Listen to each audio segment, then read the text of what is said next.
It was an interesting rookie season for Brandon Young, with certainly some very high highs and some low lows as well. We'll break it down coming up on this episode of the Locked On Orioles podcast.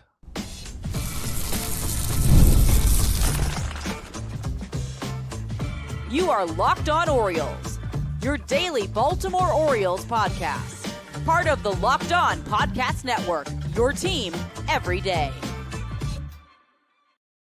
Hey there, Orioles fans. Today is Thursday, February 5th, 2026, and welcome back into the Locked On Orioles podcast, part of the Locked On Podcast Network, your team every day. As always, I'm your host, Connor Newcomb. And coming up on today's episode, we continue our Orioles season review series from 2025.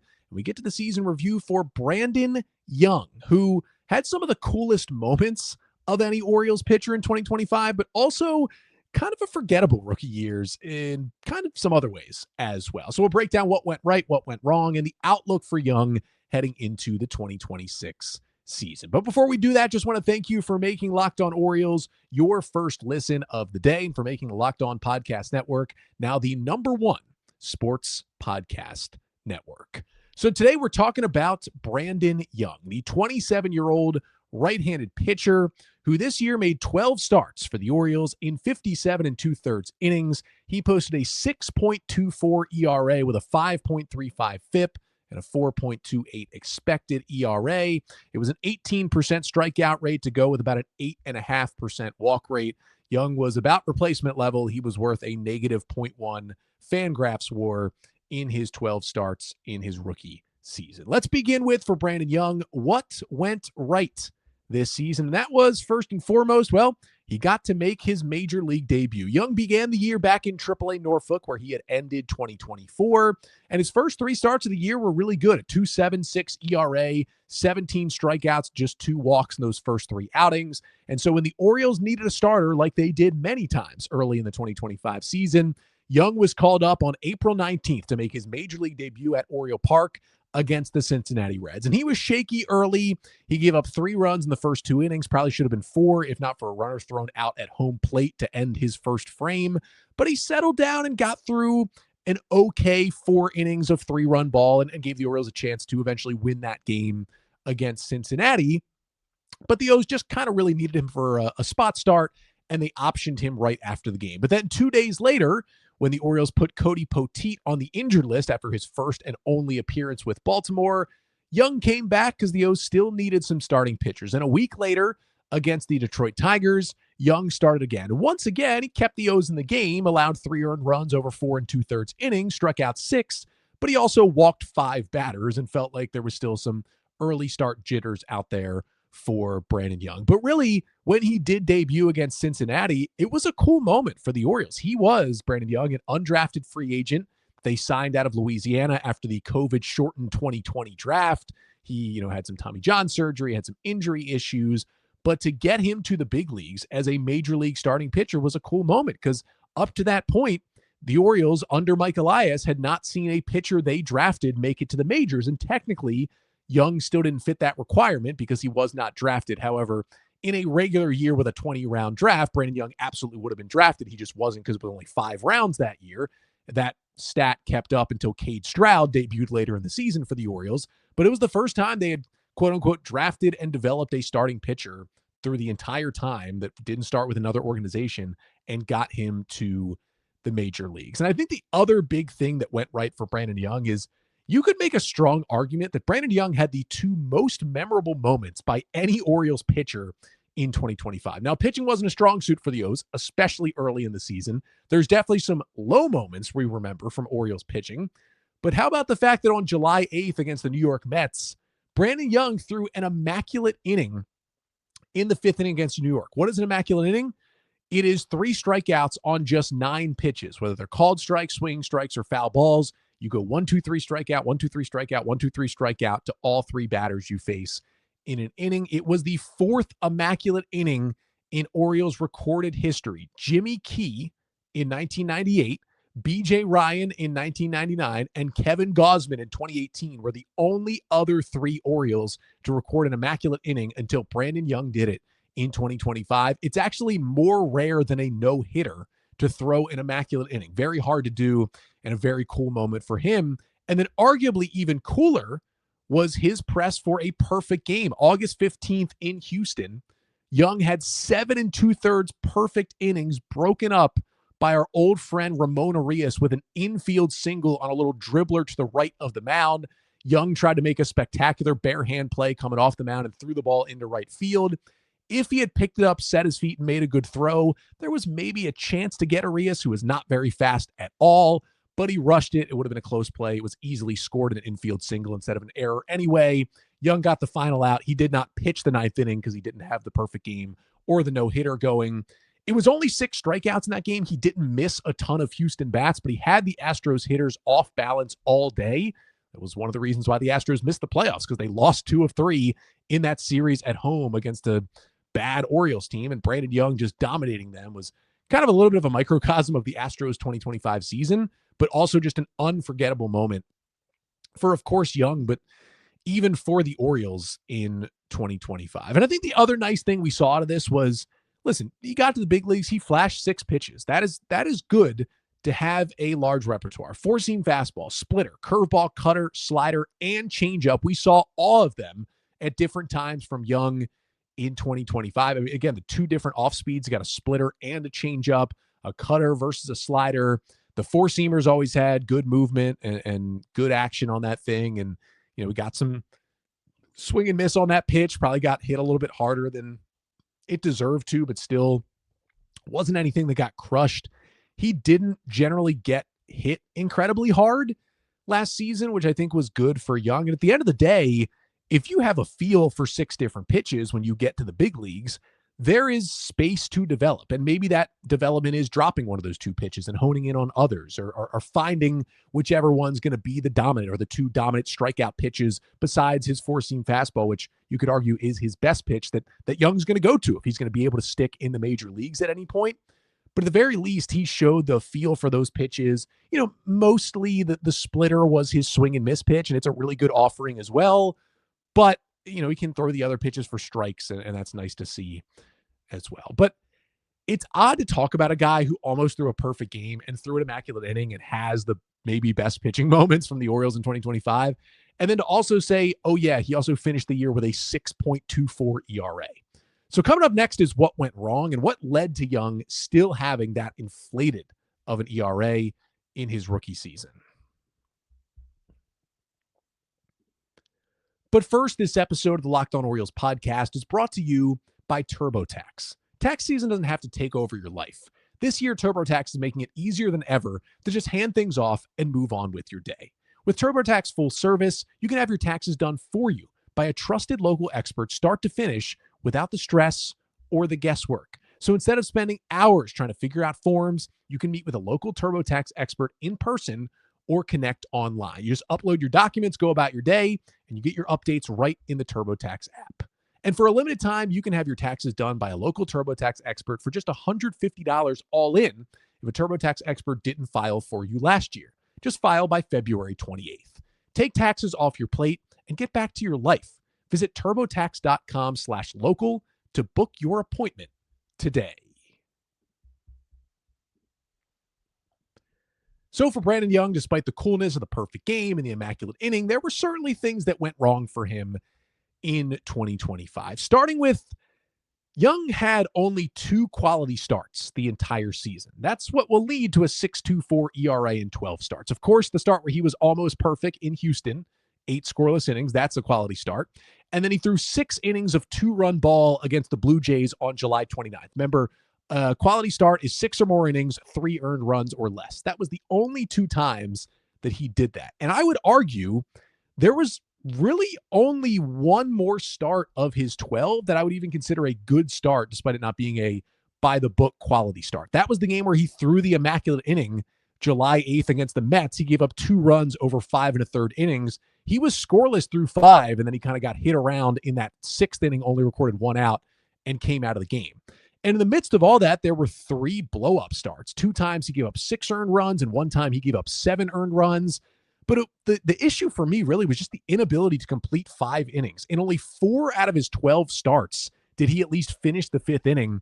Doing that is just not going to keep you in the big leagues, right? I mean, you could make a strong argument that the only reason why Young got 12 starts at the big league level last year is because the Orioles starting rotation was just decimated by injury and bad performance. That Young was there. He was performing well in AAA. He was on the 40-man roster. He was just a logical next step. Now, it's not like Young was not a prospect. He was seen as a solid starting pitching prospect all the way through the system, pitched really well at AAA, got put on the 40-man roster. He was going to make his debut at some point. But the fact that he got 12 starts just shows you the spot the Orioles rotation was really in last year, especially before they were able to get Tyler Wells and Kyle Bradish back from the elbow surgery. Now, I mean, his average start was 4 2/3 innings, 3 earned runs. It's not awful, just kind of It's a very kind of start. Right? Sometimes that'll keep you in the game. Sometimes it won't. It'll certainly hurt your bullpen over the long run. And that's just kind of the year that Young had. I think what also was an issue for him was the command issues early. Like in the minors, he had some pretty good command. I mean, a 4.5% walk rate in AA in 2024. He had a 3.8% walk rate in the 5 starts he made in Norfolk in 2025. But, he had an 8.6% walk rate in his 12 big league starts. That's really not terrible at all. It's about average. MLB average for a starter, or maybe not for a starter, for all pitchers, I believe was 8.5%, so just above average last year. But there were some starts, especially early on in the time of the big leagues, where that command was just completely all over the place. And Young looked a little nervous, which you understand, getting to the big leagues for the first time. He walked 8 batters in those first 2 big league starts against the Reds and the Tigers, and that was a lot of the issue in those 2 outings. Only walked 3 in his next 4 starts, or kind of settled in. And then walking 11 over his final 6 starts is not terrible, right? Averaging about 2 walks per start, but there were some ones in there where the command just completely evaded him. And you rarely saw in the minor leagues command just completely and utterly evade Brandon Young the way it did in the big league. And some of that is just going to be rookie year jitters, and it's totally understandable, especially for a guy who was not like a tippy top pitching prospect, was more of a back end rotation projection type of guy. But on the flip side, those back-end projection guys like Brandon Young are the ones who need to rely on command over stuff. Like, this is not a guy with flame-throwing velocity. He averaged 93.7 miles per hour on his fastball. This is not a guy with, your mouth drops kind of stuff. It's a 92 stuff plus. He doesn't even have a single pitch that even breaks 100 in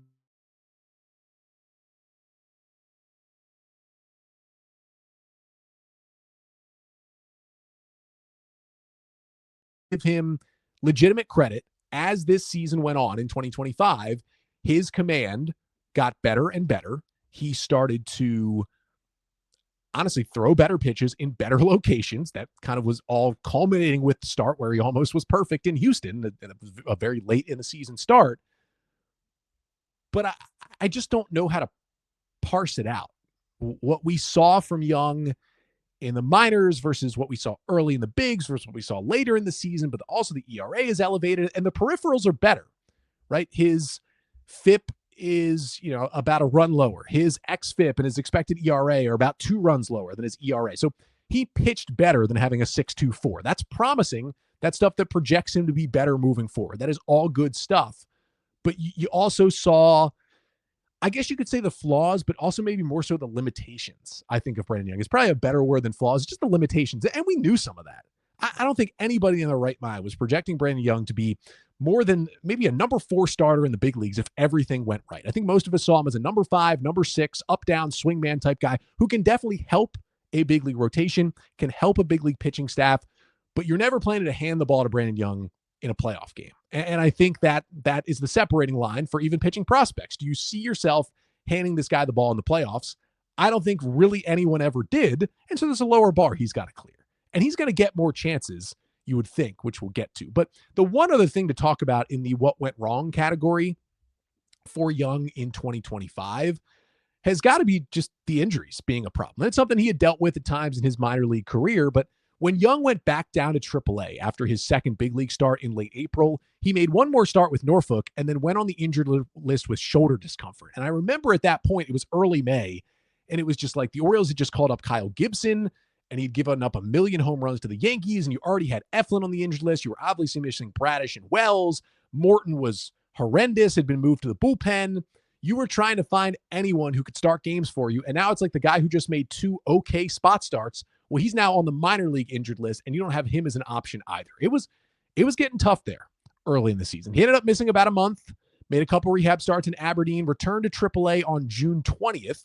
And then 5 days later, June 25th, the O's were like, you're good? Okay, we need you again. He's recalled to the big leagues because, Zach Eflin had gone back on the IL. Cade Povich had now just gone on the injured list as well. We need healthy arms. Young was a healthy arm who had already made 2 big league starts. And so he came back June 25th, and he was mostly part of the rotation. There was a little bit of up and down roster management with him, but he was mostly a part of the every 5 or 6 days rotation from that point until his season ended because it was another injury. And now, luckily, the second injury was not a re-aggravation of the shoulder. The second injury was not anything arm, elbow, upper body, but it did end his season. He made a start August 21st. It wasn't a very good start. And then when he was covering first base in the 6th inning on a ground ball, he came up limping after touching the bag. Trainers came out, and he immediately came out of the game. Went on the injured list, which turned out to be a pretty serious left hamstring strain. That was in mid-August, and Young was done for the season. So that ended his major league debut after 12 big league starts. We honestly probably would have seen more of him. Now, you could argue maybe not a lot more because, again, in early September, the Orioles got both Kyle Bradish and Tyler Wells back, so that probably would have pushed Brandon Young out of the rotation and back down to AAA anyway. But at the very least, he could have made some more starts for Norfolk instead of being injured and worked on some more things. So even though it wasn't an arm injury, definitely a disappointment that he ended the year on the injured list. So now the big question is, what should we expect from Brandon Young in 2026? Will he really even be a part of the Orioles? It's an interesting question to get to right after this. But first, this episode of the Locked On Orioles podcast is also brought to you by Indeed. Hiring isn't just about finding someone willing to take the job. It's about finding the right person with the right background who can actually help your business move forward. And if you want candidates who match what you're looking for, Indeed sponsored jobs is the move. Because instead of hoping the right person stumbles across your post, Indeed helps you match with quality candidates by boosting your job listing to people who fit your specific criteria, like skills, certification, and location. That's what I like about Indeed. You can get specific and target exactly what you need. And here's a stat that says it all. In the minute I've been talking to you, companies like yours have made 27 hires on Indeed, according to Indeed data worldwide. So if you're hiring, spend less time searching and more time interviewing candidates who check all your boxes with Indeed sponsored jobs. Listeners of Locked On Orioles will get a $75 sponsored job credit to help get your job the premium status it deserves at Indeed.com/podcast. That's Indeed.com/podcast. Terms and conditions apply. Hiring, do it the right way with Indeed. So for Brandon Young, what are his biggest storylines, biggest questions heading now into the 2026 season? First one is probably just, is he healthy? End of the year with a hamstring strain, had the shoulder issue last year. Want to make sure he's healthy coming into spring training. Beyond that, it's like, will he help the 2026 Orioles? Now, I am recording this on Tuesday, February 3rd, although you were hearing it on Thursday just because of my scheduling conflicts. So maybe in those 2 days, the Orioles added another starting pitcher and you can recalibrate that. But right now, as the Orioles rotation stands on February 3rd, I would put Brandon Young probably in the number 8 spot. Bradish, Rogers, Boz, Kramer, Eflin, my top 5, with Tyler Wells at number 6. Now, I know Wells is going to go to the bullpen when the season starts, but he's going to be built up as a starter in spring training. And then Cade Povich, I think, clearly is above Brandon Young, would be at number 7. And if you wanted to, you could honestly make an argument to put Brandon Young at number 9 if Albert Suarez is healthy. Of course, the Orioles brought Suarez back on a minor league deal with an invite to big league spring training, had the arm issues and the shoulder issues last year. But if he's healthy, what he's shown for the O's, I think, would bump him at least above Brandon Young and put Young at number 9. So at that point, Young's number 8 or number 9 right now. And I think we expect the Orioles to add one more starting pitcher before opening day, which bumps Young to as low as number 10. So from now, if Brandon Young is on the Orioles opening day roster, the O's have some serious issues to begin the season. I mean, you usually need around 10 starting pitchers to get through a year, and the O's will probably, trade for someone at the deadline, and maybe a better prospect like a Trey Gibson will debut in the Orioles rotation at some point. So Brandon Young at number 10 maybe doesn't pitch for the Orioles this year. I will honestly say this. If Brandon Young has a fully healthy season in AAA and does not pitch for the Orioles this year, that might be a positive thing about the Orioles season. No shot to Brandon Young, but if he begins the year, let's say on average as the number 9 starter, and the O's don't need him, they will have a way healthier season than they had last year. However, that's usually not likely. And with a guy who has the experience of 12 big league starts last year, and although it was a struggle overall, definitely flashed some really good moments as we talked about, and he's in your depth already, and he has minor league options, and he's already on your 40-man roster, that's a guy who's probably going to get another chance at some point this year. The question is, okay, does Young make 2 or 3 spot starts for the Orioles this year when they need it because of injury or other things or pushing guys back in the rotation? Or does he make 5 to 10 plus starts because the O's have so many injury and performance issues again that they need to turn to Brandon Young? Those are going to be 2 very different things. The former, totally fine, is kind of my expectation for Young this year. The latter, again, and maybe Brandon Young can take a step forward and really help the O's in those 10 starts, but if he gets 10 starts, something went really wrong again, and the O's probably aren't getting to the playoffs anyway. So it's kind of a weird way to project out what Young's season could look like. He's going to be a depth starter for this team. Again, he's going to spend most of the year, you would think, at AAA, and that's okay if he does. Like, there's not a lot of elite qualities in Brandon Young. He's a good, solid, back of the rotation, up-down depth pitcher to have. In a couple years when he, runs out of minor league options, is going to be maybe a tougher conversation or discussion for the Orioles to have. But right now, he's a perfect guy to have in AAA to call on, break glass in case of emergency if you need him, but not need to depend on him at all. I would call him good depth, but not great if you're going to have him in the rotation right now. And it's nice to not have to put him really anywhere close to the Orioles rotation. But it's still an interesting spot because honestly, I think it's more interesting for Young what happens beyond the 2026 season rather than just what happens this upcoming year. Because again, he could make 23 starts in AAA, 3 starts in the big leagues when the O's need him and have a fine year and be like, hey, things maybe went well for both sides in 2026. But when you're looking forward to 2027, that's when more questions arise because 2027 would be his final year of minor league options, makes it more of a make or break year for Brandon Young. And also, he's going to turn 28 years old this August, and he could turn 28 and have less than 15 big league starts under his belt. That's not usual for a guy who was seen as a prospect and is, sitting on your 40-man roster. It's because he had the big arm injury in the minors, and he, was a senior guy who pitched for a while in college before he came to the Orioles in 2020. The timeline kind of makes sense there, especially when you have the major injury in the minor leagues, but it pushes forward his timeline a little bit more because of the age he would be at to be in that spot. So that's something to watch. I think for Young, even if it's mostly time in AAA, what you're looking for, just hone back in the command we know he has and try to develop another swing and miss pitch. Like, guys can miss the 4-seamer, guys will miss the splitter. Find a breaking ball that can really get the whiffs. Cutter, slider, curveball. He throws all 3 of them. It's going to be about finding which one is his best. Maybe it's versus lefties or versus righties and attacking those guys like that to see if he can develop that. Because if he can develop a better breaking ball, then maybe when he comes back to the major leagues, things look a little bit better, right? He had a bit of a split, like lefties were a lot better than him last year. So that's something else for him to monitor going into this season. But I think it'll just be good to have him as good depth sitting down there in AAA. And there's nothing against Brandon Young. He's a former guest of the Locked On Orioles podcast, but it wasn't showing us a lot, I think, beyond the one start in Houston.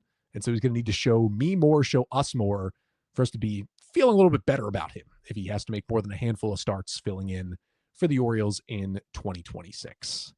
That'll do it for today's episode. Thank you so much for tuning in. Make sure to like, comment, and subscribe to the Locked On Orioles YouTube channel. Give me your thoughts on Brandon Young here in the comments. Do you want him to see him for the O's? Do you not want to see him for the O's? What do you think is kind of the ideal 2026 for him? If you're enjoying the show via audio, we thank you so much as well. Make sure to subscribe to the show, follow it wherever you listen. If you could leave a 5-star rating and a review on either Apple Podcasts or Spotify, that really helps us out as well. And if you have thoughts on the show, feedback, you want to talk some Orioles, got some mailbag questions, you can always email me, lockedonorioles@gmail.com. And if you're really liking Locked On Orioles, there's another level here that you can get to. The Everydayer Club is built for you. You can get Locked On Orioles ad-free. You can get access to our members-only Discord channel talking Orioles with me and other O's fans, other subscribers to the show, and more.